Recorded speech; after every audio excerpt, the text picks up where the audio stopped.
不论是手上的 iPhone 还是很多生活用品，未来都可能再涨价，不只是因为整个通膨，而是跟中国大陆有关。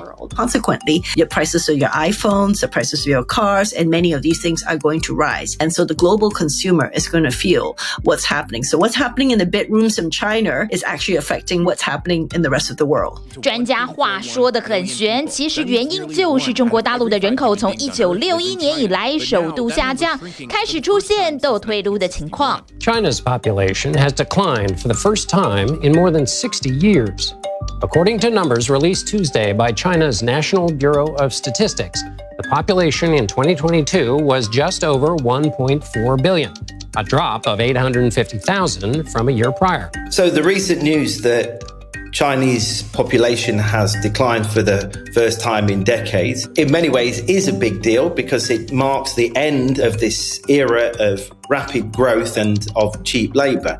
虽然目前中国大陆人口还是超过14亿，等于全球每5个人就有1个来自中国大陆。这样大量的人力让中国大陆迅速成为世界工厂，但独特的生育计划却打乱了世界工厂的发展。Many couples therefore chose to only have a son when restricted to just a one-child household. So consequently, after 30-something years, what you do have is a huge situation of missing women and surplus bachelors, something like 30 million surplus men who cannot find brides. That obviously has a lot of consequences for how do you make future babies for China, right? No women, that's a big problem. It caused the population to become too male, too old, and too few. 但专家也认为，中国大陆人口减少的问题并不只是生育政策造成。长期在中国大陆采访，曾经拿过普利兹奖的记者方凤美就直言，就算一胎化政策松绑，整个经济环境也不利于生育。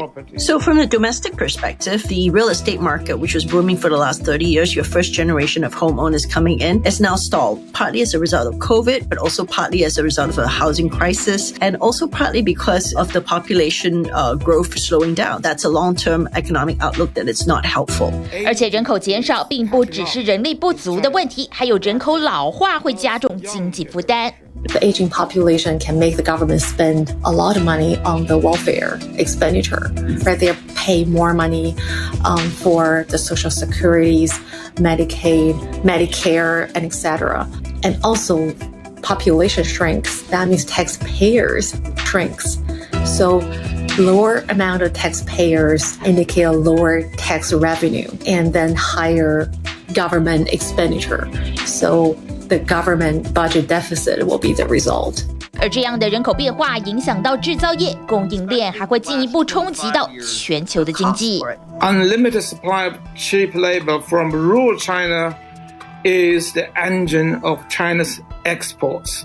Now, if you switch that off, China's cheap labor-based manufacturers will soon kind of a decline, and this will cause some kind of famine in goods. Certain things you can get very cheaply, not anymore. 有国家人口放缓，就有国家后来居上。印度就超越中国大陆，成为全球人口最多的国家，而且劳动人口就占了将近70%。专家看好印度成为下一个世界工厂。印度总理莫迪也抓住人口红利优势，强打印度制造，想推升经济。但也有专家认为，并没有想象中容易。Just because you have plenty of young workers doesn't mean you have the roads or the factories or the financing or the logistics to take advantage of all those things and really make it come together. So yeah, there's not that expectation at all. 中国大陆掌握的不只是人力资源，整个产业链都已经相当成熟。印度想一直取代中国大陆在供应链的地位，其实并不容易。因此研判未来大量中国大陆生产的商品价格都将因此攀升。也有专家预估，为了因应这样的情况，中国大陆可能开放海外廉价人力输入，来保持世界工厂的地位。TVBS新闻综合报道。请支持专门报道国际新闻的全新 YouTube 频道 TVBS 国际 Plus， 扩大视野，掌握趋势。邀请您订阅并且开启通知小铃铛。